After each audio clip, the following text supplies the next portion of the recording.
तो दोस्तों फाइनली हमारा इंतज़ार ख़त्म होने वाला है और मैड मैक्स सांगा ये जो मूवी है हमें एक तरह से देखने को मिलने वाली है 24 तारीख और की जगह 23 तारीख को ये हमें देखने को मिल जाएगी। तो सारी कुछ जानकारी मैं आपको बताने वाला हूँ इस मूवी के बारे में, इसके प्री प्रोडक्शन, रिलीजिंग, कास्टिंग के बारे में सारी कुछ जानकारी मैं आपको दूंगा। तो वीडियो को लाइक कर दे, चैनल को सब्सक्राइब कर दे, बेल आइकन दबा के से ऑल पर सेट कर दे। अब इसके बारे में हम जानना चालू करते हैं। फ्यूरियोसा ए मैड मैक्स सागा एक 2024 पोस्ट एपोकैलिक एक्शन एडवेंचर फिल्म है जो जॉर्ज मिलर द्वारा सहनिर्मित और निर्देशित है, जिन्होंने इसे निको लाथोरिस के साथ सहलिखा है। यह मैड मैक्स फ्रेंचाइजी की 5वीं किस्त है जो मैड मैक्स फ्यूरी रोड 2015 के स्पिन-ऑफ और प्रीक्वल दोनों के रूप में काम करती है। फिल्म में अन्या टेलर-जॉय ने क्रिस हेम्सवर्थ और टॉम बर्क के साथ शीर्षक चरित्र इम्पेरेटर फ्यूरियोसा की भूमिका निभाई है। 2 मार्च 2020 में मिलर ने फिल्म की मुख्य भूमिका के लिए कास्टिंग ऑडिशन आयोजित किए। अक्टूबर में टेलर जॉय, हेम्सवर्थ और याह्या अब्दुलमतीन टू को मुख्य भूमिकाओं में लिया गया था, लेकिन शेड्यूलिंग संघर्ष के कारण नवंबर में अब्दुलमतीन को बर्क द्वारा बदल दिया गया था। फ्यूरी रोड के कई क्रू सदस्य फिल्म के लिए वापस लौटे, जिनमें पटकथा लेखक लैथोरिस, फिल्म संपादक Margaret Sixel, costume designer Jenny Bevan और संगीतकार टॉम होल्किनबर्ग शामिल हैं। मुख्य फोटोग्राफी जून से अक्टूबर 2022 तक ऑस्ट्रेलिया में हुई। फ्यूरियोसा ए मैड मैक्स सागा का विश्व प्रीमियर 15 मई 2024 को 77वें कांस फिल्म फेस्टिवल में हुआ था और इसे 23 मई 2024 को वार्नर ब्रदर्स पिक्चर्स और विलेज रोड शो पिक्चर्स द्वारा ऑस्ट्रेलिया के सिनेमाघरों में और संयुक्त राज्य अमेरिका में रिलीज किया जाना है। अगले दिन कास्ट करें।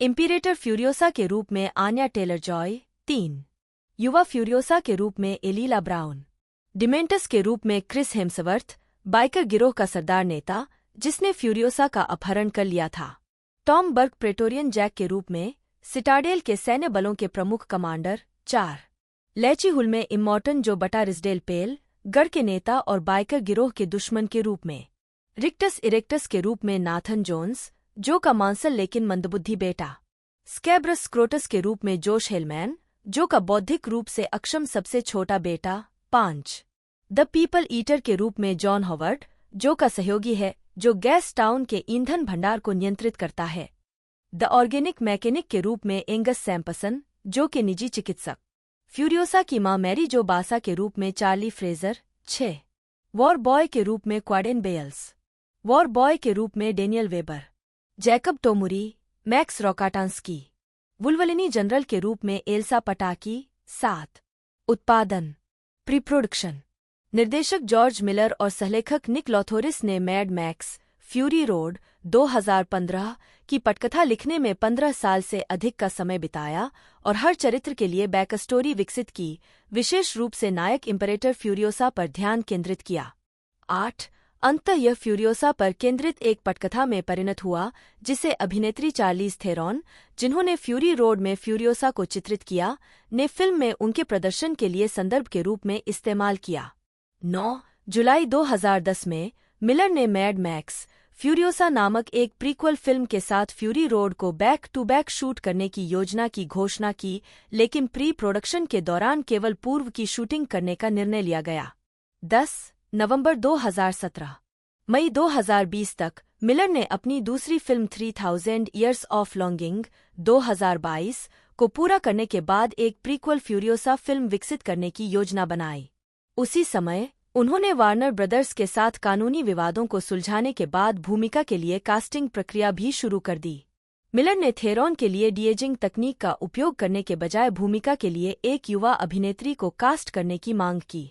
8 फिल्म की सेटिंग 15 साल की समयावधि में होती है, जिसमें फ्यूरियोसा की बैकस्टोरी को दर्शाया गया है कि कैसे वह अपने घर से विस्थापित हो गई और उसने अपना जीवन वापस आने की कोशिश में बिताया। 9 मार्च 2020 में कोविड-19 लॉकडाउन के बीच मिलर ने फ्यूरियोसा की शीर्षक भूमिका के लिए कास्टिंग ऑडिशन आयोजित करने के लिए स्काइप का उपयोग किया। 13 उन्होंने film last Night in Soho के शुरुआती कट में टेलर जॉय के प्रदर्शन को देखने और सिडनी ल्यूमेट के नेटवर्क से मैड एज हेल मोनोलॉग के साथ उनका ऑडिशन लेने के बाद उन्हें चुना। 14 टेलर जॉय को निकोलस हाउल्ट से सलाह मिली, जिन्होंने पहले फ्यूरी रोड में नक्स का किरदार निभाया था। 15-16 शेड्यूल विवाद के कारण उसी भूमिका के लिए याह्या अब्दुलमतीन द्वितीय की जगह टॉम बर्क 2021 की शरद ऋतु में कलाकारों में शामिल हुए। 17 मल्टीपल फ्यूरी रोड क्रू सदस्यों ने फिल्म के लिए लौटने पर सहमति व्यक्त की, जिसमें फिल्म संपादक Margaret Sixel, production designer Colin Gibson, 18 संगीतकार Junkie XL, sound mixer Ben Osmo, costume designer Jenny Beavan और मेकअप डिजाइनर लेस्ली वेंडरवाल्ट शामिल थे।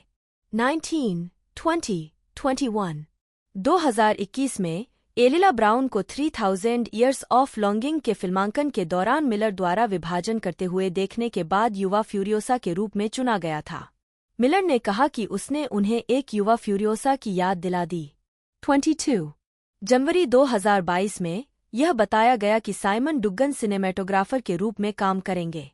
23 जून 2022 में यह बताया गया कि नाथन जोन्स और एंगस सैम्पसन फ्यूरी रोड से अपनी भूमिकाओं को फिर से निभाने के लिए तैयार थे।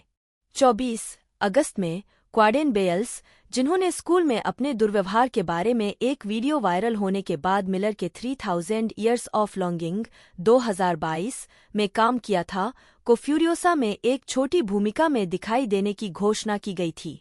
25 फिल्मांकन फ्यूरियोसा की शूटिंग न्यू साउथ वेल्स के हे बाएं और सिल्वर्टन दाएं शहरों में की गई थी, जिसे अक्सर भूतिया शहर माना जाता है। 26 हालांकि इसकी आबादी 48 लोगों की एक छोटी सी है। फिल्मांकन की शुरुआत के लिए कई अलग अलग तारीखों की सूचना मिलने के बाद डेडलाइन हॉलीवुड ने मई 2022 में मिलर के साथ एक साक्षात्कार में पुष्टि की कि मुख्य फोटोग्राफी से पहले ऑस्ट्रेलिया में दूसरी इकाई का फिल्मांकन चल रहा था। 27 फिल्म को AU 175 मिलियन फिल्मांकन प्रोत्साहन से सम्मानित किया गया। 28 और ऑस्ट्रेलिया में कुल 233 मिलियन अमेरिकी डॉलर AU 343.2 मिलियन खर्च किए गए, जो देश में किसी फिल्म निर्माण के लिए सबसे अधिक है। 29 हेम्सवर्थ ने कहा कि मिलर ने फिल्म के लिए सहायक कलाकारों के रूप में पूर्व दोषियों को काम पर रखा था। 30 मई 2022 में दूसरी यूनिट का फिल्मांकन हे में स्थानांतरित हो गया और सिल्वर्टन में और अधिक कार्यक्रम होने वाला था। 31 मुख्य फोटोग्राफी 1 जून 2022 को ऑस्ट्रेलिया में शुरू हुई और सितंबर तक समाप्त होने की उम्मीद थी। 32-33 फिल्मांकन आधिकारिक तौर पर अक्टूबर 2022 तक पूरा हो जाएगा। 34 निर्माण के बाद टेलर जॉय ने फिल्म को एक अप्रिय कामकाजी प्रयास घोषित किया। उन्होंने कहा, मैं उस फिल्म को बनाने से ज्यादा अकेला कभी नहीं रहा। मैं इसमें बहुत गहराई तक नहीं जाना चाहता, लेकिन जो कुछ भी मैंने सोचा था कि यह आसान होगा वह कठिन था। मार्च 2024 में यह पता चला कि लेची हुल्मे फिल्म में एक युवा इमॉर्टन जो का किरदार निभाएंगी। 36 ह्यूग कीसबायर्न से भूमिका संभालेंगी, जिनकी मैड मैक्स फ्यूरी रोड में उन्हें चित्रित करने के बाद 2020 में मृत्यु हो गई थी। मैड मैक्स फ्यूरी रोड के प्रोडक्शन VFX पर्यवेक्षक एंड्रयू जैक्सन फ्यूरियोसा ए मैड मैक्स सागा पर ड्यूटी के लिए लौट आए हैं और visual effects studio DNEG 37 Framestore, Rising Sun Pictures और स्लेटिव इफेक्ट्स के साथ काम कर रहे हैं। 38-39 रिलीज फ्यूरियोसा ए मैड मैक्स सागा का प्रीमियर 15 मई 2024 को कांस फिल्म फेस्टिवल में हुआ। 40 और इसे वार्नर ब्रदर्स पिक्चर्स और संयुक्त राज्य अमेरिका में 17 मई 2024 को और संयुक्त राज्य अमेरिका में 24 मई 2024 को नाटकीय रूप से रिलीज किया जाना है। ग्राम रोड शो चित्र 41 यह मूल रूप से 23 जून 2023 को रिलीज होने वाली थी। 42 स्वागत बॉक्स ऑफिस प्रक्षेपण मई में डेडलाइन हॉलीवुड ने फ्यूरियोसा ए मैड मैक्स सागा को उत्तरी अमेरिका में अपने शुरुआती सप्ताहांत में $50 मिलियन कमाने का अनुमान लगाया था। 43 आलोचनात्मक प्रतिक्रिया समीक्षा एग्रीगेटर वेबसाइट रॉटन टोमाटोज पर 84 आलोचकों की 86% समीक्षाएं सकारात्मक हैं, जिनकी औसत रेटिंग 8.1 है। वेबसाइट की आम सहमति कहती है, फ्यूरी रोड को अधिक भावनात्मक भार के साथ समृद्ध करते हुए, यदि प्रणोदक थ्रॉटल में इसका मिलान नहीं किया जाता है, तो फ्यूरियोसा मास्टरमाइंड जॉर्ज मिलर की सिनेमाई वल्लाह की ओर बेदम दौड़ में एक और शानदार मोड़ है। 44 मेटाक्रिटिक, जो भारित औसत का उपयोग करता है, ने 33 आलोचकों के आधार पर फिल्म को 100 में से 82 का स्कोर दिया, जो सार्वभौमिक प्रशंसा दर्शाता है। 45 Roserebird.com के लिए लिखते हुए रॉबर्ट डेनियल ने फिल्म को 4 में से 4 स्टार दिए और इसे अब तक बनी सर्वश्रेष्ठ प्रीक्वल में से एक कहा। 46 उन्होंने कथानक, एक्शन दृश्यों और प्रदर्शनों की प्रशंसा की। डेडलाइन के पीटर एमंड ने फिल्म को किसी भी मैड मैक्स फिल्म की सर्वश्रेष्ठ पटकथा के रूप में देखा। 47 अन्य समीक्षकों ने अभिनय की प्रशंसा की, जिसमें से एक ने अन्या टेलर जॉय को एक अत्यधिक विश्वसनीय एक्शन हीरोइन कहा। 48 एम्पायर पत्रिका के लिए लिखते हुए जॉन नुगेंट ने फिल्म को 5 में से 5 स्टार दिए और टेलर जॉय को अभूतपूर्व बताया, जिसमें दृढ़ता और खंडित मानवता का सही संतुलन पाया गया जो थेरॉन ने स्थापित किया था। 49 क्रिस हेम्सवर्थ को डिमेंटस के अपने चित्रण के लिए भी प्रशंसा मिली। द वाशिंगटन पोस्ट ने लिखा कि हेम्सवर्थ ने सर्वकालिक महान स्क्रीन खलनायकों में से एक बनाया था। 50 एक आलोचनात्मक समीक्षा में वैरायटी के ओवेन ग्लीबरमैन ने फ्यूरियोसा को दिखावा और फ्रेंचाइजी ओवरकिल से भरा हुआ माना। 51 बीबीसी के निकोलस बार्बर ने भी फिल्म के कुछ पहलुओं को नापसंद किया और इसे 5 में से 3 स्टार दिए। उन्होंने कथानक को भटकावपूर्ण और थका देने वाला माना। उन्होंने लिखा, आप जल्द ही उस बिंदु पर पहुंच जाते हैं जहां आप रेत से, विस्फोटों से, अप्रिय रूप से क्रूर हिंसा से ऊब जाते हैं। 52 टाइम में एक समीक्षा ने इसी तरह फिल्म की आलोचना करते हुए कहा कि यह एक ऐसी फिल्म है जो हमें यह समझाने के लिए कड़ी मेहनत कर रही है कि हम अच्छा समय बिता रहे हैं। जॉर्ज मिलर एओ, जन्म 3 मार्च 1945, एक ऑस्ट्रेलियाई फिल्म निर्माता हैं। उन्हें मैड मैक्स फ्रेंचाइजी बनाने के लिए जाना जाता है, जिसकी दूसरी और चौथी किस्त मैड मैक्स 2 और फ्यूरी रोड को अब तक की सबसे महान एक्शन फिल्मों में से 2 के रूप में प्रतिष्ठित किया गया है, जिसमें फ्यूरी रोड ने 6 अकादमी पुरस्कार जीते हैं। 1 मिलर शैली और शैली में बहुत विविध है। उन्होंने जीवनी पर आधारित चिकित्सा नाटक Lorenzo Oil, dark fantasy The Witches of Eastwick और अकादमी पुरस्कार विजेता एनिमेटेड फिल्म है एप्पी फीट का भी निर्देशन किया है और परिवार के अनुकूल फंतासी साहसिक बेब का निर्माण किया है और sequel Babe, Pig in the City का निर्देशन किया। Miller production house Kennedy Miller Mitchell, जिसे पहले कैनेडी मिलर और डी स्टूडियो के नाम से जाना जाता था, के सहसंस्थापक हैं। उनके मूल निर्माता साथी बायर्न कैनेडी की मृत्यु के बाद से उनके छोटे भाई बिल मिलर और डॉग मिशेल मिलर के बाद के करियर की लगभग सभी फिल्मों के निर्माता रहे हैं। 2006 में मिलर ने है एप्पी फीट 2006 के लिए सर्वश्रेष्ठ एनिमेटेड फीचर के लिए अकादमी पुरस्कार जीता। उन्हें 5 अन्य अकादमी पुरस्कारों के लिए नामांकित किया गया है। 1992 में लोरेंजो ऑयल के लिए सर्वश्रेष्ठ मूल पटकथा, 1995 में बेब के लिए सर्वश्रेष्ठ चित्र और सर्वश्रेष्ठ रूपांतरित पटकथा और 2015 में फ्यूरी रोड के लिए सर्वश्रेष्ठ चित्र और सर्वश्रेष्ठ निर्देशक। प्रारंभिक जीवन और शिक्षा। मिलर का जन्म 3 मार्च 1945 को चिंचिला, क्वींसलैंड में ग्रीक आप्रवासी माता पिता जिम मिलर और मां एंजेला के घर हुआ था। जिम उर्फ दिमित्रियोस का जन्म ग्रीक द्वीप किथिरा, मिताता में हुआ था। जब जिम 1920 में ऑस्ट्रेलिया चले गए तो उनके पिता ने उनका उपनाम मिलियोटिस से मिलर कर दिया। एंजेला का परिवार अनातोलिया के यूनानी शरणार्थी थे जो 1923 की जनसंख्या विनिमय से विस्थापित हुए थे। 3 मिलर ने इप्सविच ग्रामर स्कूल और बाद में सिडनी बॉयज हाई स्कूल में पढ़ाई की। 3 फिर अपने जुड़वां भाई जॉन के साथ न्यू साउथ वेल्स विश्वविद्यालय में चिकित्सा का अध्ययन किया। मेडिकल स्कूल 1971 में अपने अंतिम वर्ष में जॉर्ज और उनके छोटे भाई क्रिस ने सेंट विंसेंट रिव्यू फिल्म बनाई, 1 मिनट की लघु फिल्म जिसने उन्हें एक छात्र प्रतियोगिता में प्रथम पुरस्कार जीता। 4 1971 में जॉर्ज ने मेलबर्न विश्वविद्यालय में एक फिल्म कार्यशाला में भाग लिया जहां उनकी मुलाकात साथी छात्र बायर्न कैनेडी से हुई, जिनके साथ उन्होंने कैनेडी की मृत्यु तक एक स्थायी दोस्ती और उत्पादन साझेदारी बनाई। 1972 में मिलर ने सिडनी के सेंट विंसेंट अस्पताल में अपना निवास पूरा किया और अपना समय लघु प्रयोगात्मक फिल्मों पर काम करने में बिताया। उसी वर्ष मिलर और कैनेडी ने कैनेडी मिलर प्रोडक्शंस की स्थापना की। 5 इस जोड़ी ने बाद में कई कार्यों में सहयोग किया। 1983 में कैनेडी की मृत्यु के बाद मिलर ने कंपनी में उनका नाम बरकरार रखा। बाद में कंपनी में निर्माता डॉग मिशेल की भूमिका को मान्यता देने के लिए 2009 में इसका नाम बदलकर कैनेडी मिलर मिशेल कर दिया गया। 6. कैरियर।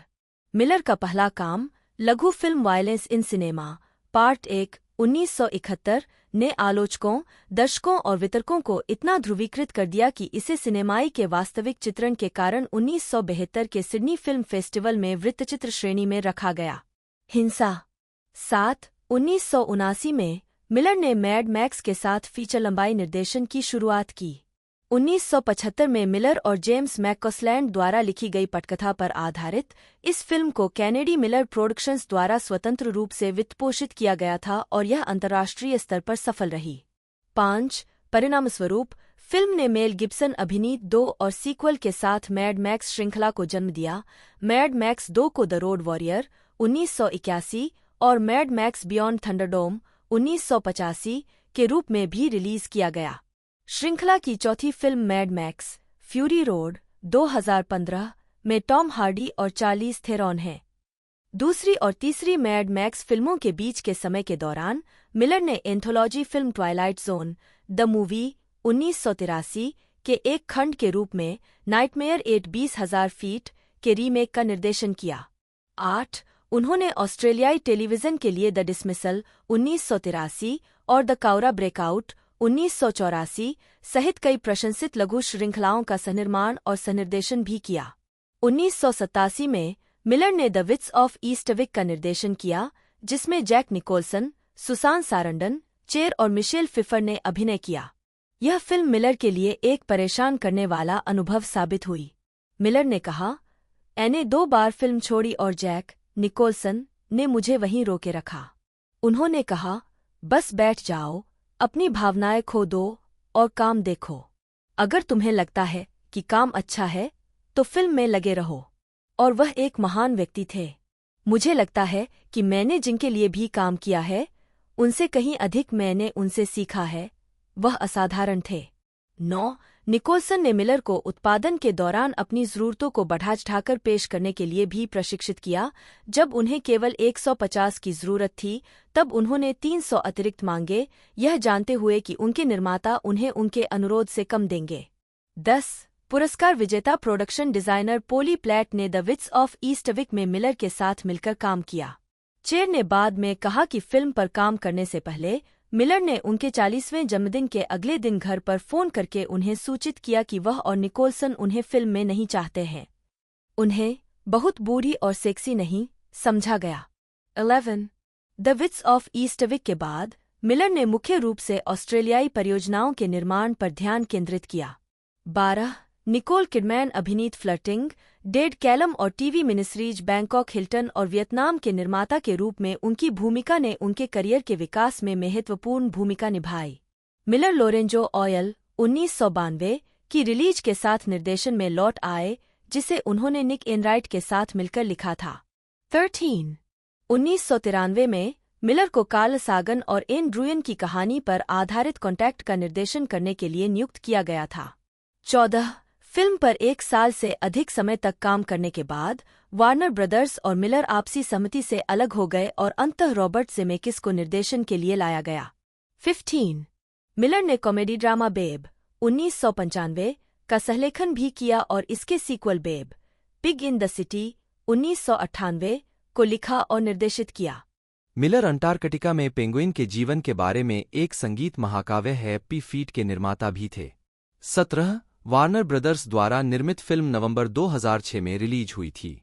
बॉक्स ऑफिस पर जबरदस्त सफलता के साथ साथ हैप्पी फीट ने मिलर को चौथा अकादमी पुरस्कार नामांकन भी दिलाया और सर्वश्रेष्ठ एनिमेटेड फीचर की श्रेणी में उनकी पहली जीत भी हुई। 2007 में मिलर ने जस्टिस लीग मॉर्टल नामक जस्टिस लीग फिल्म का निर्देशन करने के लिए अनुबंध किया। 18. जबकि 2007-08 में राइटर्स गिल्ड ऑफ अमेरिका की हड़ताल के कारण निर्माण शुरू में रुका हुआ था। 19. आगे उत्पादन में देरी और द डार्क नाइट की सफलता के कारण वार्नर ब्रदर्स ने फिल्म को रोकने और विभिन्न विकल्पों को अपनाने का फैसला किया। 20. मैड मैक्स फ्यूरी रोड 2012 के सेट पर मिलर। 2011 में Happy Feet sequel Happy Feet 2 release हुई थी। 21. अगले वर्ष कई वर्षों के उत्पादन विलंब के बाद मिलर ने मैड मैक्स श्रृंखला की चौथी film Mad Max Fury road पर प्रमुख फोटोग्राफी शुरू की। 22. फ्यूरी रोड 15 मई 2015 को रिलीज हुई थी। 23 फिल्म को व्यापक आलोचनात्मक प्रशंसा मिली और सर्वश्रेष्ठ चित्र सहित 10 अकादमी पुरस्कार नामांकन प्राप्त हुए, जबकि मिलर को सर्वश्रेष्ठ निर्देशक के लिए अकादमी पुरस्कार के लिए नामांकित किया गया था।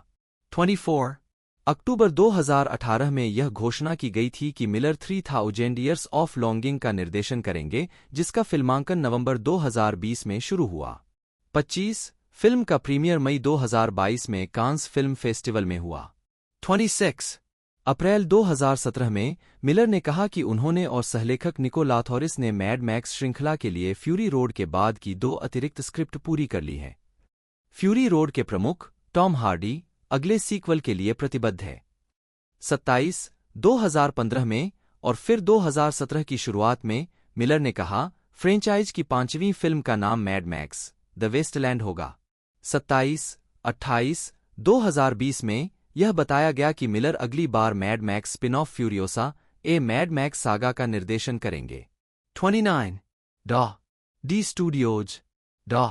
डी स्टूडियोज सिडनी स्थित एक डिजिटल एनिमेशन स्टूडियो था जिसकी स्थापना 2007 के मध्य में कैनेडी मिलर मिशेल और ओमनीलैब मीडिया के बीच साझेदारी के रूप में की गई थी। 30 है हैप्पी फीट 2 2011 की आर्थिक रूप से असफल रिलीज और मैड मैक्स फ्यूरी रोड 2015 की लंबी देरी के बाद स्टूडियो 2013 में बंद हो गया। 31 व्यक्तिगत जीवन मिलर का विवाह 1985 से 1992 तक अभिनेत्री सैंडी गोर से हुआ था। उनकी एक बेटी है। उनकी शादी 1995 से फिल्म संपादक मार्गरेट सिक्सेल से हुई है। उनके 2 बेटे हैं। 32 अद्यतन की आवश्यकता है। सिक्सेल ने मिलर के कई निर्देशकीय प्रयासों पर कुछ क्षमता में काम किया है। 33 मिलर ऑस्ट्रेलियाई फिल्म संस्थान और ब्रिस्बेन अंतर्राष्ट्रीय फिल्म महोत्सव के संरक्षक और सिडनी फिल्म महोत्सव के सह संरक्षक हैं। प्रशस्ति पत्र आवश्यक मिलर ने कई बार कहा है कि पिनोचियो का 1940 संस्करण उनकी पसंदीदा फिल्मों में से एक है। 34, 35, 36 मिलर एक नारीवादी हैं। उन्होंने मई 2015 में वैनिटी फेयर को बताया था, मैं बहुत पुरुष प्रधान होने से लेकर शानदार महिलाओं से घिरी रहने तक पहुंच गई हूं। मैं एक नारीवादी होने के अलावा कुछ नहीं कर सकती।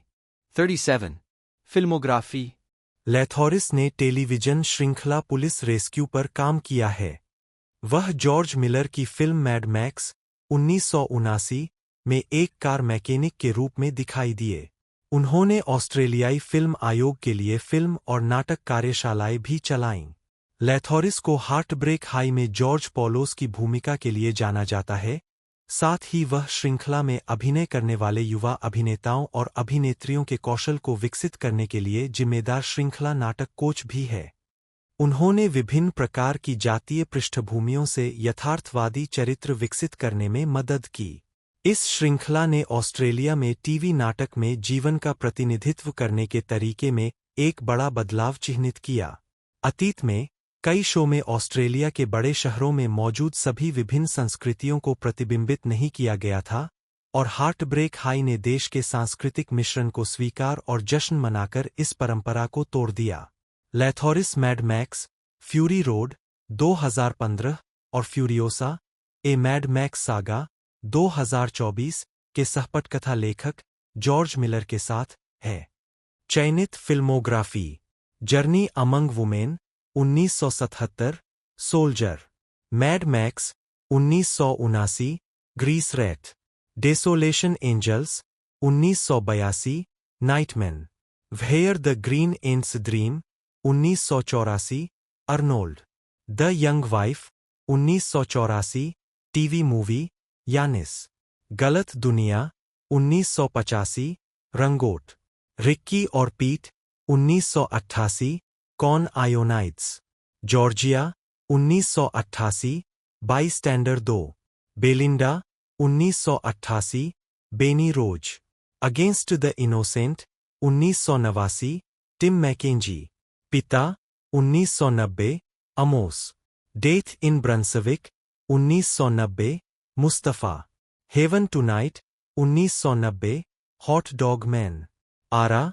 1990, Ed Minter, The Heartbreak Kid 1993, George, Gino 1994, Rocco Petri, What I Have Write 1996, Claude मुर्ना ने। Serenades 2001, Mulla Jalal Shah. Mad Max Fury Road 2015, लेखक। फ्यूरियोसा ए मैड मैक्स सागा 2024, लेखक। बाहरी कड़िया। बायन एरिक कैनेडी 18 अगस्त 1949, 17 जुलाई 1983 एक ऑस्ट्रेलियाई फिल्म निर्माता थे जिन्हें जॉर्ज मिलर के साथ मैड मैक्स श्रृंखला की फिल्मों के सहनिर्माण के लिए जाना जाता था। 1. प्रारंभिक जीवन। बायन कैनेडी का जन्म मेलबर्न में हुआ था। 18 साल की उम्र में उन्होंने वारलॉक फिल्म्स नाम से अपनी खुद की प्रोडक्शन कंपनी बनाई और इस लोगो के तहत कई शौकिया लघु फिल्मों का निर्माण किया। 1970 में 21 साल की उम्र में उन्होंने शॉर्ट फिल्म हॉब्सन बे के लिए ऑस्ट्रेलिया की 10 सर्वश्रेष्ठ 8 में से कोडक ट्रॉफी जीती, जो कि मेलबर्न के बंदरगाह उपनगर विलियम्सटाउन के बारे में एक लघु वृत्तचित्र फिल्म थी। इस पुरस्कार ने उन्हें विदेश यात्रा करने और अंतर्राष्ट्रीय फिल्म टेलीविजन उद्योग का अमूल्य ज्ञान प्राप्त करने में सक्षम बनाया।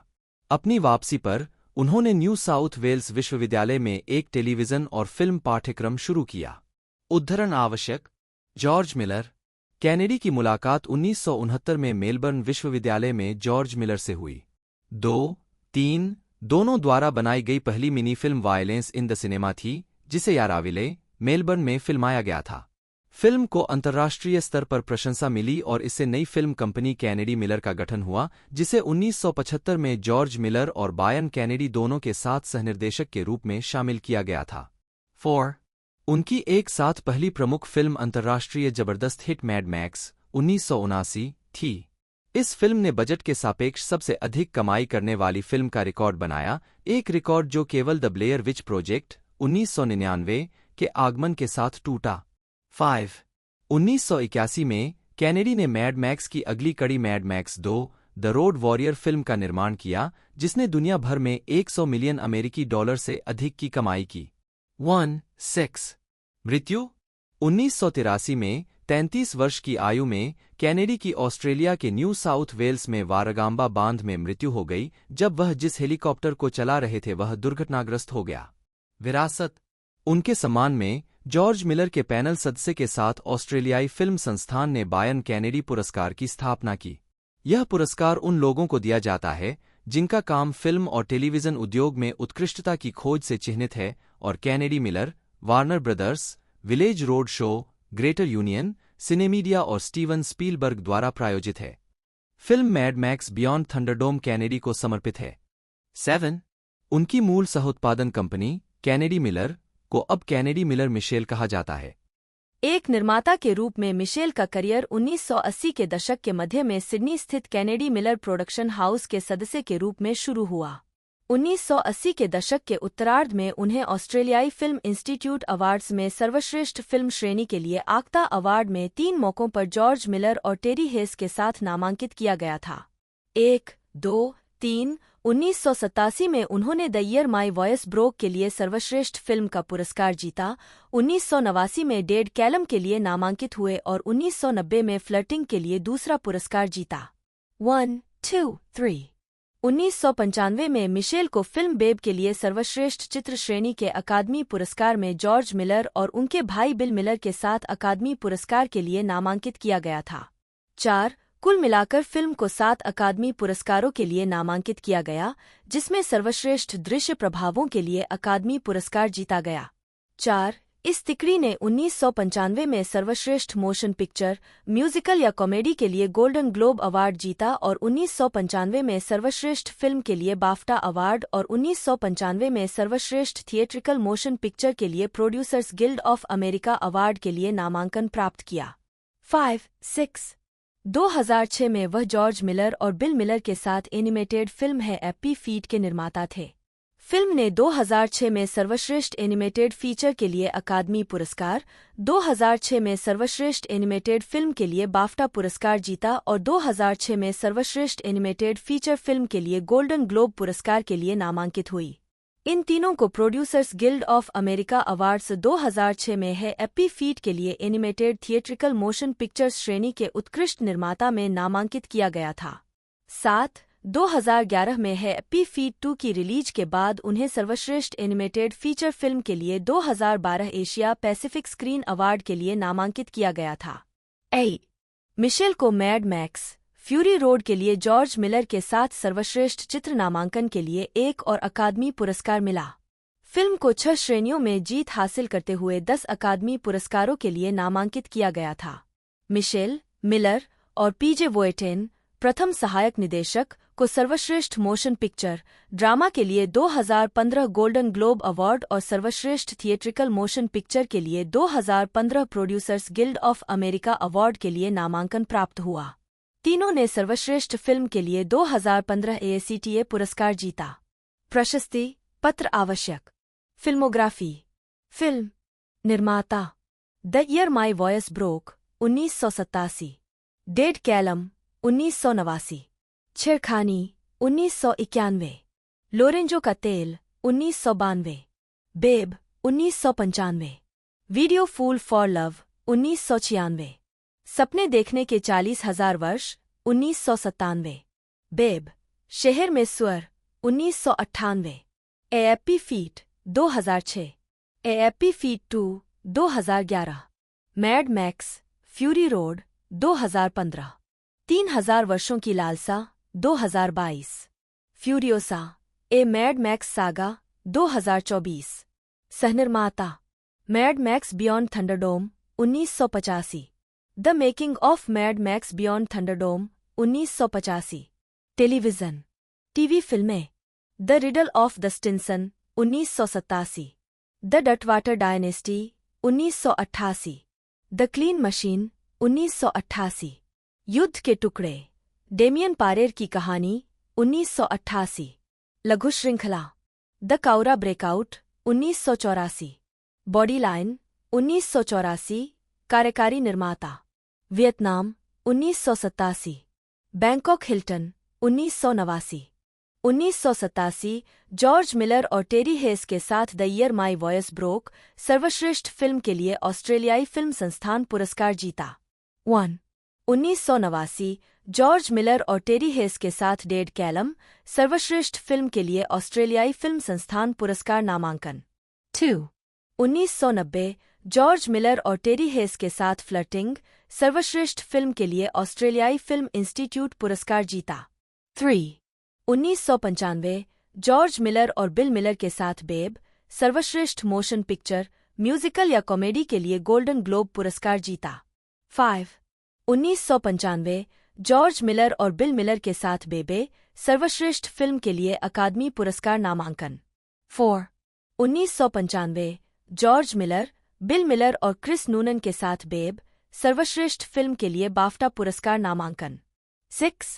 1995 जॉर्ज मिलर और बिल मिलर के साथ थिएट्रिकल मोशन पिक्चर्स के उत्कृष्ट निर्माता बेब के लिए प्रोड्यूसर्स गिल्ड ऑफ अमेरिका पुरस्कार नामांकन। 2007 जॉर्ज मिलर और बिल मिलर के साथ एनिमेटेड थिएट्रिकल मोशन पिक्चर्स के उत्कृष्ट निर्माता हैप्पी फीट के लिए प्रोड्यूसर्स गिल्ड ऑफ अमेरिका पुरस्कार नामांकन। 2012 जॉर्ज मिलर, बिल मिलर और मार्टिन वुड के साथ हैप्पी फीट 2 सर्वश्रेष्ठ एनिमेटेड फीचर फिल्म के लिए एशिया पैसिफिक स्क्रीन अवार्ड्स नामांकन। 2015 पीजे वोएटेन और जॉर्ज मिलर के साथ मैड मैक्स फ्यूरी रोड सर्वश्रेष्ठ फिल्म के लिए Australian academy of cinema and television arts award जीता। 2015 जॉर्ज मिलर के साथ मैड मैक्स फ्यूरी रोड सर्वश्रेष्ठ फिल्म के लिए अकादमी पुरस्कार नामांकन। 2015 मैड मैक्स फ्यूरी रोड के लिए प्रोड्यूसर्स गिल्ड ऑफ अमेरिका पुरस्कार नामांकन। जॉर्ज मिलर के साथ थिएट्रिकल मोश Anya Josephine Marie Taylor Joy बटा ANJ बटा 1 जन्म 16 अप्रैल 1996 एक अभिनेत्री हैं।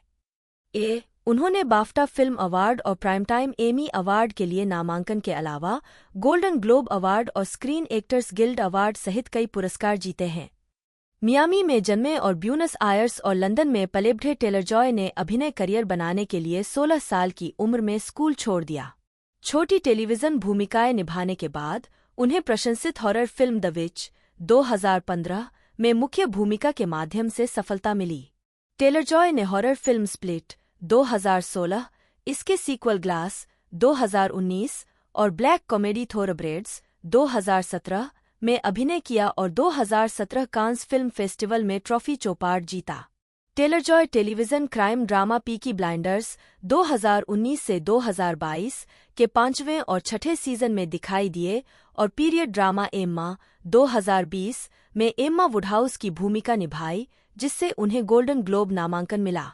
2020 में उन्हें नेटफ्लिक्स मिनिसीरीज द क्वींस गैम्बिट में शतरंज के प्रतिभाशाली बेथ हार्मन के रूप में उनके प्रदर्शन के लिए प्रशंसा और अंतर्राष्ट्रीय मान्यता मिली। उन्होंने गोल्डन ग्लोब और स्क्रीन एक्टर्स गिल्ड अवार्ड जीता, साथ ही प्राइम टाइम एमी के लिए नामांकन भी प्राप्त किया। टेलर जॉय ने तब से Last Night in Soho 2021, The Northman 2022, The Menu 2022, The Super Mario Brothers Movie 2023 में प्रिंसेस पीच और फ्यूरियोसा, ए Mad Max Saga 2024, Imperator Furiosa के रूप में। प्रारंभिक जीवन। टेलर जॉय का जन्म 16 अप्रैल 1996 को मियामी, फ्लोरिडा में डेनिस एलन टेलर 4, एक पूर्व बैंकर और जेनिफर मरीना जॉय, एक मनोवैज्ञानिक के घर हुआ था। उनके पिता अंग्रेजी और स्कॉटिश मूल के अर्जेंटीना हैं, जो ब्रिटिश पिता और एंग्लो अर्जेंटीना माँ के बेटे हैं। 5, 6, 7 उनकी माँ का जन्म जाम्बिया में एक अंग्रेजी राजनयिक पिता डेविड जॉय और बार्सिलोना की एक स्पेनिश माँ के घर हुआ था।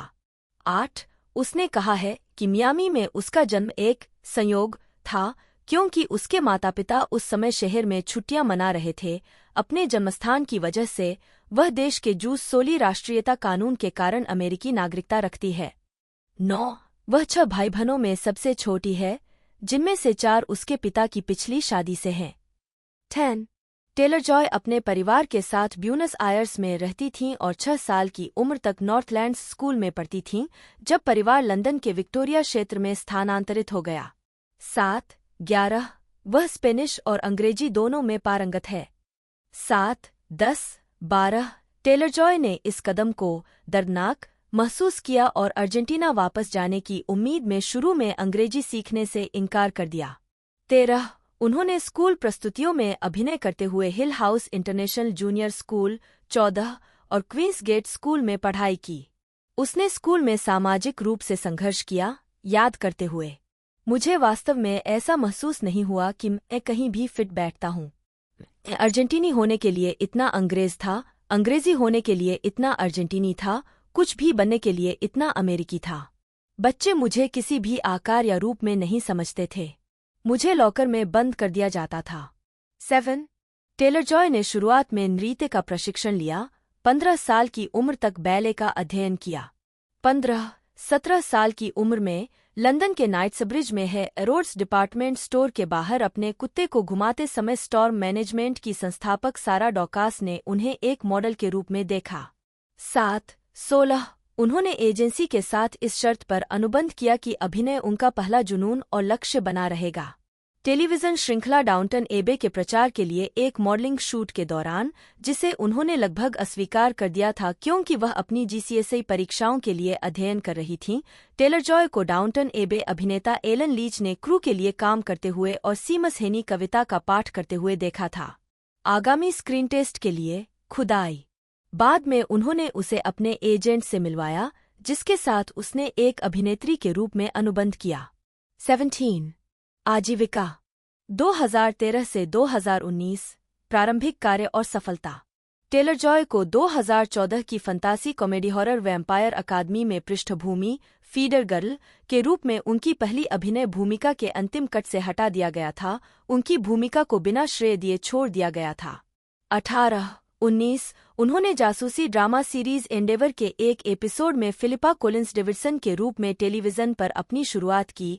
इसके बाद 2015 की फंतासी साहसिक ड्रामा सीरीज अटलांटिस में एक मल्टी एपिसोड आर्क में काम किया। 20 उसी वर्ष उन्होंने द विच में अभिनय किया, जो रॉबर्ट एगर्स द्वारा निर्देशित एक पीरियड हॉरर फिल्म थी, जो एक प्यूरिटन परिवार की कहानी बताती है जो अपने न्यू इंग्लैंड फार्म के बाहर जंगल में बुरी ताकतों का सामना करता है। आलोचकों की प्रशंसा के लिए इसका प्रीमियर 2015 सनडांस फिल्म फेस्टिवल में किया गया। 21-22 यह भूमिका उनकी सफलता थी। 23 24 द न्यूयॉर्कर के एंथोनी लेन ने टेलर जॉय को भूमिका में उल्लेखनीय बताया। उनकी चौड़ी आंखों वाली मासूमियत चालाकी के धागे से जुड़ी हुई थी, जो कि उनकी त्वरित बुद्धि का प्रमाण है। एक चतुर और जिज्ञासु लड़की में शायद ही असामान्य हो, या किसी गिरे हुए उद्देश्य से। 25 उन्होंने निर्णायक अभिनेता के लिए गोथम इंडिपेंडेंट फिल्म पुरस्कार और सर्वश्रेष्ठ महिला नवागंतुक के लिए एम्पायर पुरस्कार जीता। 27 अगले वर्ष टेलर जॉय ने ल्यूक स्कॉट की science fiction horror film Morgan में शीर्षक किरदार निभाया। इसे नकारात्मक समीक्षाएं मिलीं और यह व्यावसायिक रूप से असफल रही, लेकिन बूथ मिशिगन के जॉन सेरबा ने लिखा कि टेलर जॉय ने हमें एक ऐसे प्रदर्शन से निहत्था कर दिया है जो छोटी लड़की की मासूमियत और मृत आंखों वाली दुष्टता के बीच उत्सुकता से लड़खड़ाता है।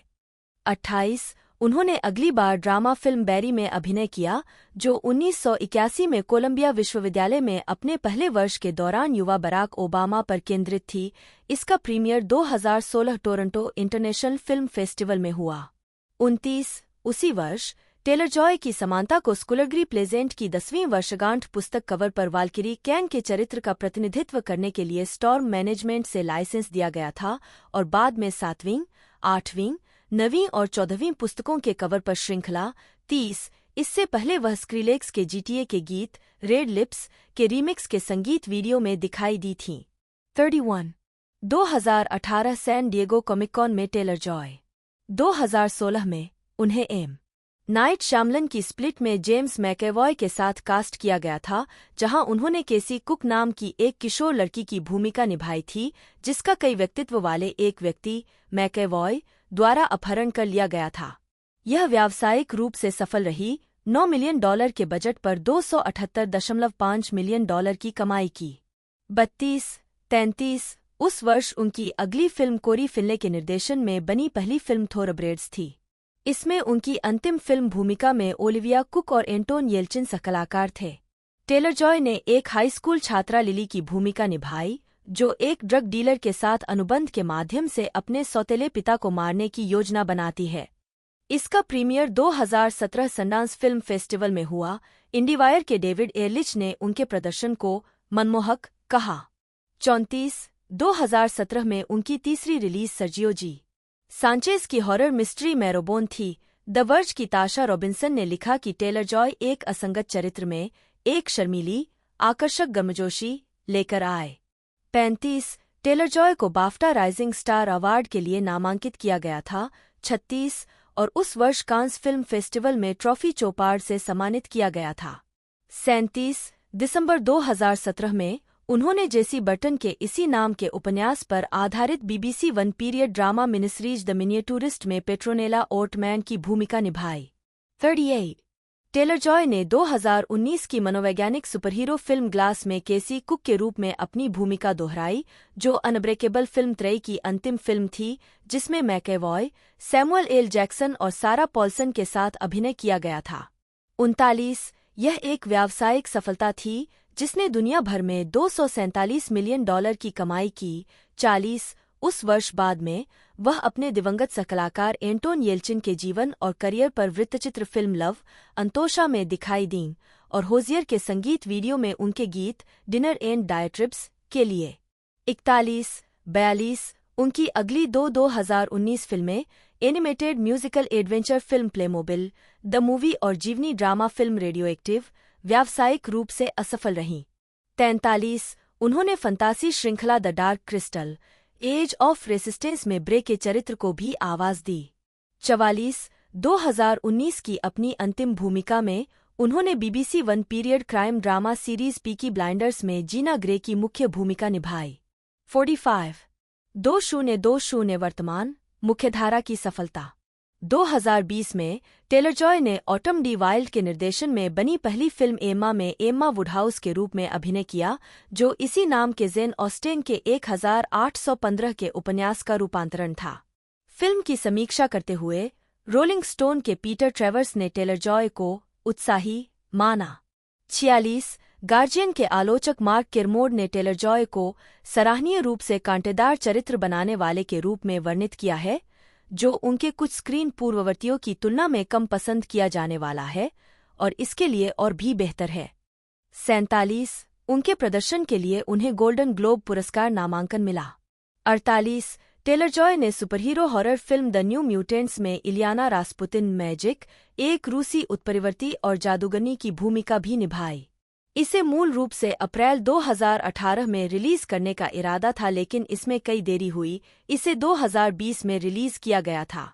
49 2021 में टेलर जॉय ने नेटफ्लिक्स मिनिसीरीज द क्वींस गैम्बिट में बेथ हार्मन के रूप में अभिनय किया, जो एक अनाथ शतरंज प्रतिभा है जो नशीली दवाओं और शराब पर निर्भरता से संघर्ष करते हुए शतरंज की दुनिया में शीर्ष पर पहुंच गई है। 50 श्रृंखला और उनके प्रदर्शन को व्यापक आलोचनात्मक प्रशंसा मिली। 51 नेटफ्लिक्स ने घोषणा की कि रिलीज के पहले 28 दिनों में इसे 62 मिलियन घरों ने देखा। 53 यह इसकी अब तक की सबसे बड़ी स्क्रिप्टेड सीमित श्रृंखला बन गई। 54 एंटरटेनमेंट वीकली के डेरेन फ्रेंच ने टेलर जॉय के प्रदर्शन को बेहद आकर्षक कहा और कहा कि कैसे वह शांत क्षणों में उत्कृष्ट प्रदर्शन करती है। 7 जब वह एक प्रतिद्वंद्वी को परास्त करती है तो उसकी पलकें सिकुड़ जाती हैं, और जब उसका पूरा शरीर क्रोधित हताशा को प्रदर्शित करता है, खेल उसके खिलाफ हो जाता है। 55 इसी तरह वैरायटी की कैरोलिन फ्रैम्के ने उन्हें इतना चुंबकीय पाया कि जब वह कैमरे के लेंस को देखती हैं तो उनकी तेज चमक सीधे लेंस को पार कर जाती है। 56 टेलर जॉय के चित्रण ने उन्हें सर्वश्रेष्ठ अभिनेत्री के लिए golden globe award, mini series या टेलीविजन फिल्म और मिनी सीरीज या टेलीविजन मूवी में एक महिला अभिनेता द्वारा उत्कृष्ट प्रदर्शन के लिए स्क्रीन एक्टर्स गिल्ड अवार्ड जीता और प्राइम टाइम एमी अवार्ड के लिए नामांकन प्राप्त किया। किसी सीमित या संकलन श्रृंखला या मूवी में उत्कृष्ट मुख्य अभिनेत्री के लिए। 58 2020 में वह अगली बार drama film Here Are The Young Men में दिखाई दीं, जो इयोन मैकेन द्वारा निर्देशित और रॉब डॉयल के इसी नाम के उपन्यास पर आधारित थी। 2021 में उन्होंने एडगर राइट की मनोवैज्ञानिक horror film last Night in Soho में अभिनय किया। फिल्म में वह पेटुला क्लार्क का गाना डाउनटाउन प्रस्तुत करती है। 60 टेलर जॉय की प्रस्तुति का एक संगीत वीडियो भी जारी किया गया था। 61 द वॉल स्ट्रीट जर्नल की जो मॉर्गनस्टर्न ने उनके चित्रण में उद्देश्य की चमकदार भावना पर प्रकाश डाला। 62 उसी वर्ष उन्हें टाइम पत्रिका की 100 नेक्स्ट सूची में शामिल किया गया था। 63 टॉम बर्क, जन्म 30 जून 1981, एक अंग्रेजी अभिनेता हैं। उन्हें 2014 से 2016 बीबीसी टीवी श्रृंखला द मस्किटियर्स में एथोस, 2016 बीबीसी साहित्यिक रूपांतरण लघु श्रृंखला वॉर एंड पीस में डोलोखोव, बीबीसी श्रृंखला स्ट्राइक में नामांकित चरित्र कॉर्मोरन स्ट्राइक और 2020 में ऑर्सन वेल्स के रूप में उनकी भूमिकाओं के लिए जाना जाता है। Film monk. प्रारंभिक जीवन। बर्क का जन्म लंदन में हुआ और वह केंट में पले बढ़े। उनके माता पिता डेविड बर्क और अन्ना काल्डरमार्शल भी अभिनेता हैं, जैसे उनके गॉडपेरेंट्स एलन रिकमैन और ब्रिजेट टर्नर थे। 2 उनके नाना नानी लेखक आर्थर काल्डरमार्शल और आरा काल्डरमार्शल थे। बर्क का जन्म कटे होंठ के साथ हुआ था और उसकी पुनर्निर्माण सर्जरी हुई थी। 3 बर्क हमेशा से अभिनेता बनना चाहते थे। उन्होंने नेशनल यूथ थिएटर, फेवरशैम में यंग आर्डेन थिएटर और कैंटरबरी में मालो थिएटर में प्रदर्शन करने वाली बॉक्स क्लेवर थिएटर कंपनी में भाग लिया। और अपने माता पिता द्वारा अपने गृहांगर में मंचित नाटकों में भाग लिया। 2 एक बच्चे के रूप में बर्क को डिस्लेक्सिया का पता चला था। 2 और उसे शैक्षणिक रूप से संघर्ष करना पड़ा। उसने अपने ए लेवल से पहले स्कूल छोड़ दिया क्योंकि वह उस विचार को बर्दाश्त नहीं कर सका और उसने सोचा कि वह इससे बच नहीं पाएगा। 4 जैसे ही उन्होंने 17 साल की उम्र में स्कूल छोड़ा, उन्होंने एक अभिनय एजेंसी को लिखा और उन्हें पहली भूमिका मिली जिसके लिए उन्होंने ऑडिशन दिया था। 4 जब वह 18 वर्ष के थे तब लंदन में royal academy of dramatic art (RADA) में स्वीकार किए जाने से पहले उन्होंने नृत्य विद्यालय में दाखिला लिया। 5 कैरियर। बर्क की पहली भूमिका 1999 की dragon heart a new beginning में रोलैंड के रूप में थी, जो 1996 की फिल्म ड्रैगन हार्ट का डायरेक्ट टू वीडियो सीक्वल था। उस वर्ष वह डेंजरफील्ड श्रृंखला के एक एपिसोड और television film all the Kings man में दिखाई दिए। राडा से स्नातक होने के बाद उन्होंने टेलीविजन, फिल्म और थिएटर में लगातार काम करना शुरू कर दिया। उद्धरण की आवश्यकता। टेलीविजन। ड्रामा स्कूल के बाद उनका पहला television part Paul Abbott thriller series state of play में सिड था, जिसमें जॉन सिम, बिल निगी और जेम्स मैकेवॉय ने अभिनय किया था। 2004 में उन्होंने TV film Bella and the boys में ली की भूमिका निभाई। 2005 में उन्होंने कैसानोवा के टेलीविजन रूपांतरण में जियाकोमो कैसानोवा के बेटे जियाक के 20 वर्षीय संस्करण की भूमिका निभाई, जिसमें डेविड टेनेंट और पीटर ओटूल ने अभिनय किया था। 6. 2006 में उन्होंने टीवी फिल्म ड्रैकुला में जॉन सीवार्ड की भूमिका निभाई।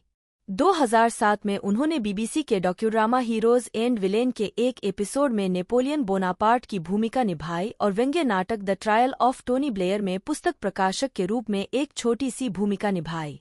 2009 में उन्होंने अगाथा क्रिस्टी की पोयरोट की 12वीं श्रृंखला के एक एपिसोड में लेफ्टिनेंट रेस की भूमिका निभाई। 2011 में उन्होंने बीबीसी के चार्ल्स डिकेंस के ग्रेट एक्सपेक्टेशंस रूपांतरण के 2 एपिसोड में बेंटले ड्रमल की भूमिका निभाई। 2012 में वह बीबीसी 2 की द आवर की दूसरी श्रृंखला में पत्रकार बिल केंडल के रूप में नियमित कलाकार बने।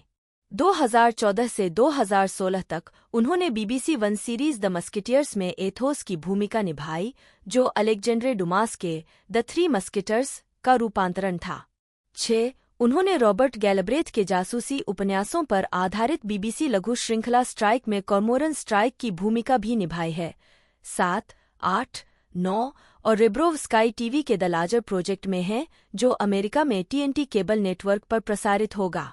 उन्होंने द क्राउन में प्रिंसेस मार्गरेट के दोस्त फादर डेरेक डेजल जेनिंग्स की भूमिका निभाई। 10. फिल्म 2004 में बर्क ने द लिबर्टिन में अपना पहला सिनेमा हिस्सा लिया।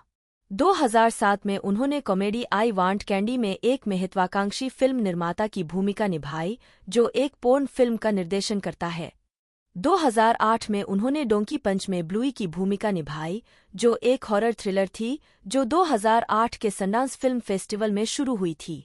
2009 में उन्होंने टेलस्टार द जो मीक स्टोरी में जोफ गोडार्ड की भूमिका निभाई और स्टीफन फ्रियर्स की चेरी में एक छोटी सी भूमिका निभाई।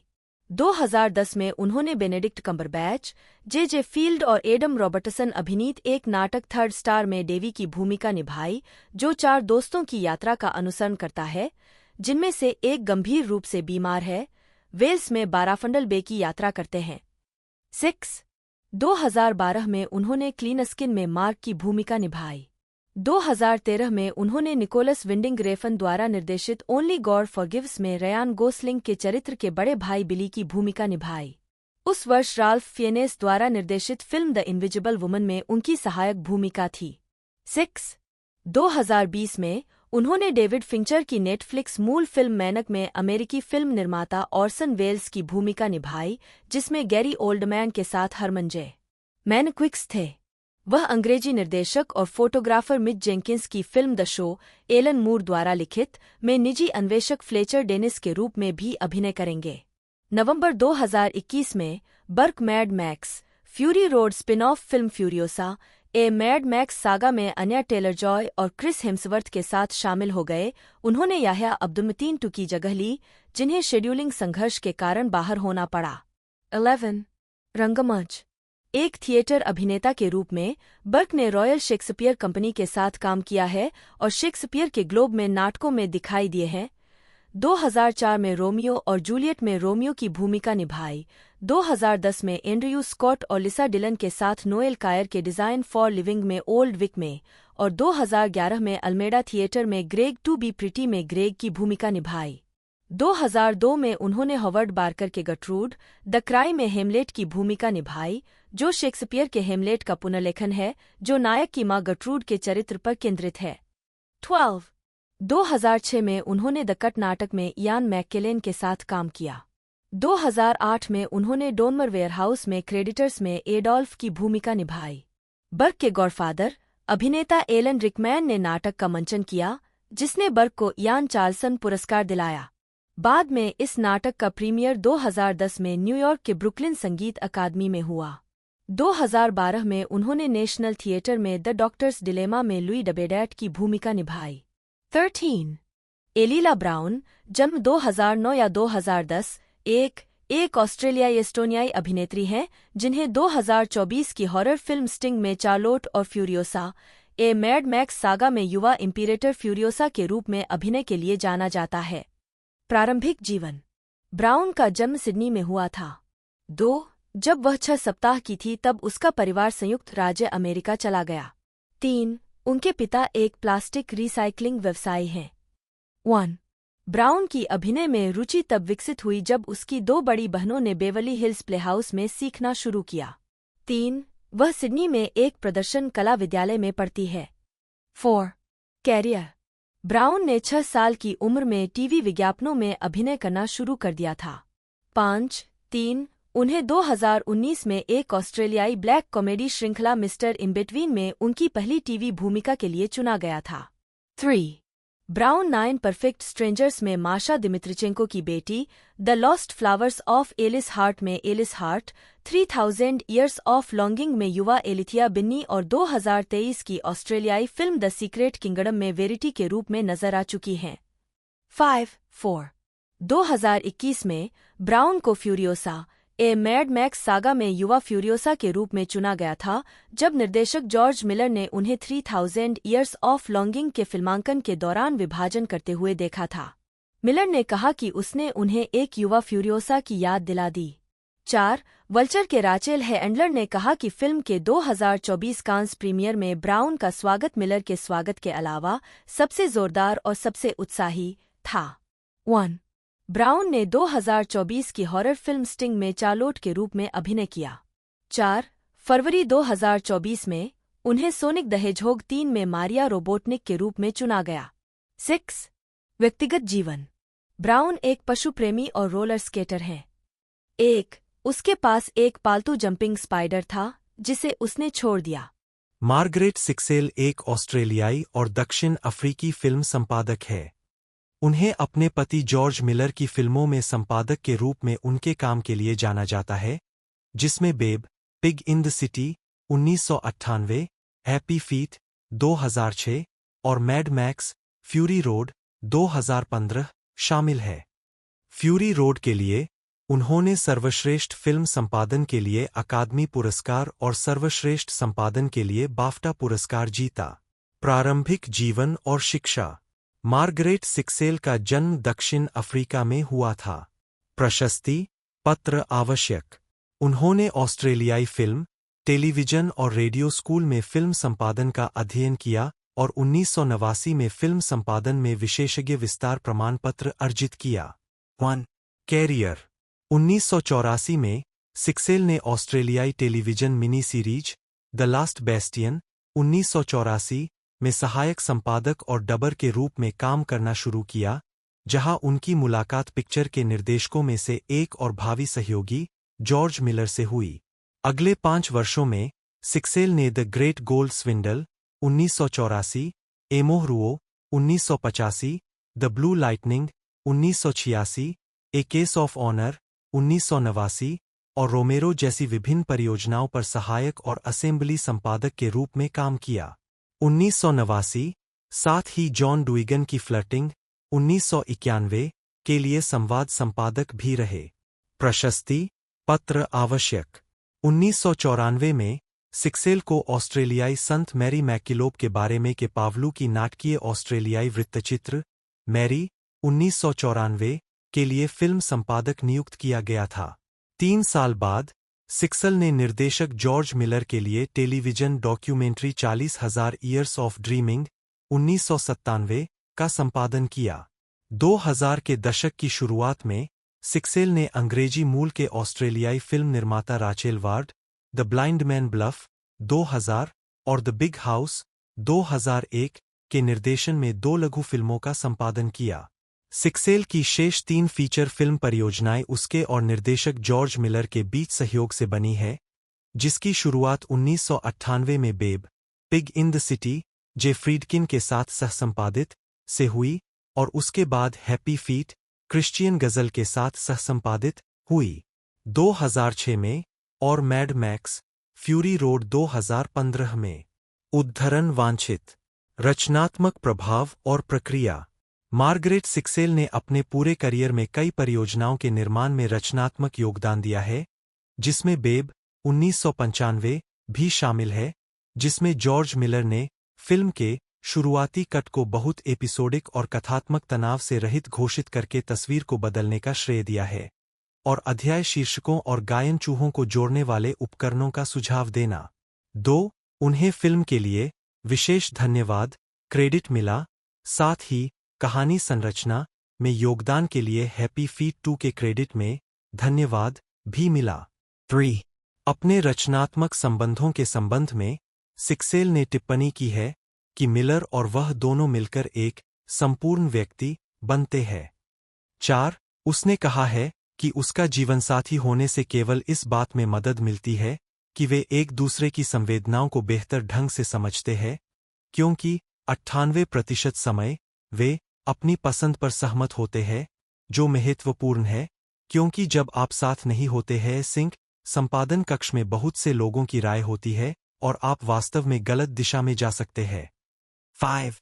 Mad Max Fury Road 2015। 2012 में सिक्सेल ने जॉर्ज मिलर के निर्देशन में मैड मैक्स फ्यूरी रोड का संपादन शुरू किया। जब उनसे पूछा गया कि उन्होंने अपनी फिल्म को संपादित करने के लिए अपनी पत्नी को क्यों चुना, तो मिलर ने कहा कि उन्होंने पहले कभी किसी एक्शन फिल्म को नहीं काटा था, और अगर इसे सामान्य प्रकार के लोगों द्वारा संपादित किया जाता, तो यह हमारे द्वारा देखी जाने वाली हर दूसरी एक्शन फिल्म की तरह दिखती। 6. चूंकि फिल्म का अधिकांश भाग एक गहन सड़क युद्ध के इर्दगिर्द घूमता है, जिसमें दर्जनों वाहन स्टंट और सैकड़ों व्यक्तिगत अतिरिक्त शामिल है, लोकेशन टीम किसी भी सेट अप पर 20 से अधिक कैमरों के साथ शूट करेगी। 7.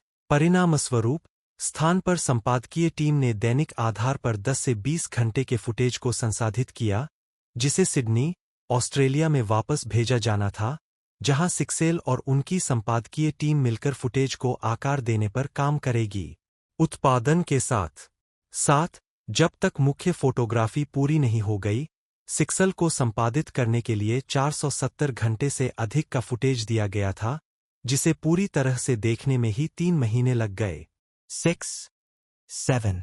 2 साल तक सिक्सेल ने फिल्म की अंतिम 120 मिनट की अवधि बनाने के लिए प्रतिदिन लगभग 10 घंटे, सप्ताह में 6 दिन, कुल 6000 से अधिक सामूहिक घंटों के संपादन के लिए काम किया।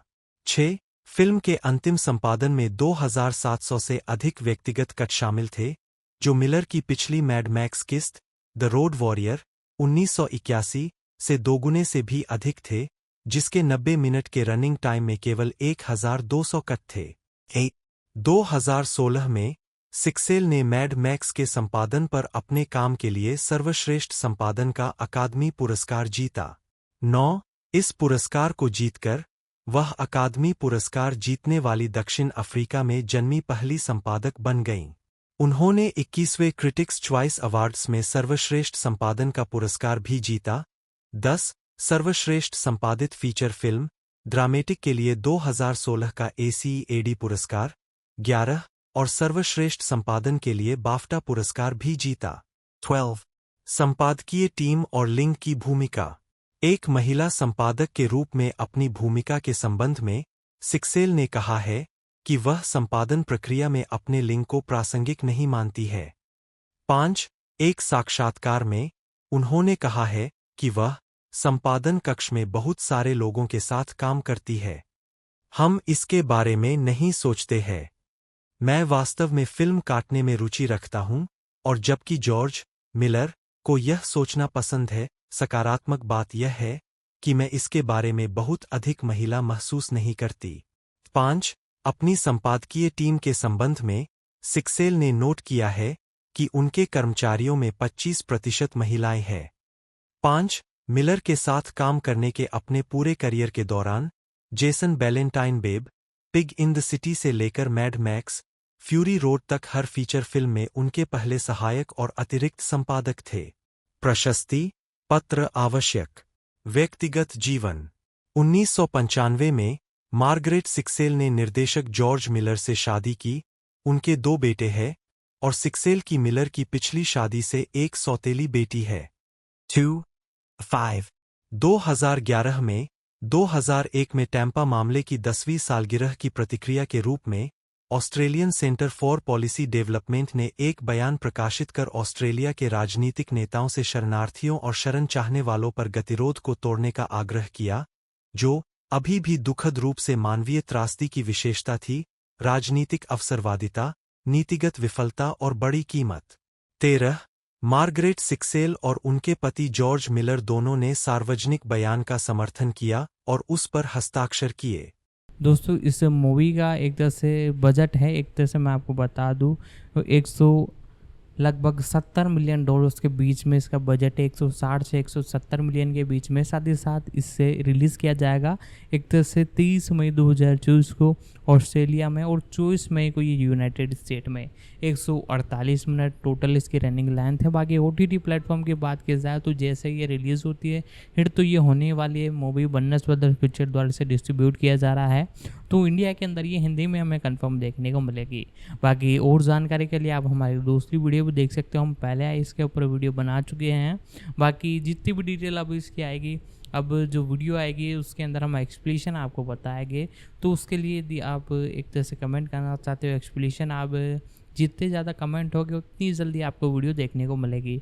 तो आप जल्द से जल्द नीचे कमेंट कर दे और आप इस मूवी को देखने जा रहे हैं या नहीं वो भी नीचे लिख दे। दोस्तों आज की इस वीडियो में इतना ही, मिलते हैं अगले वीडियो में।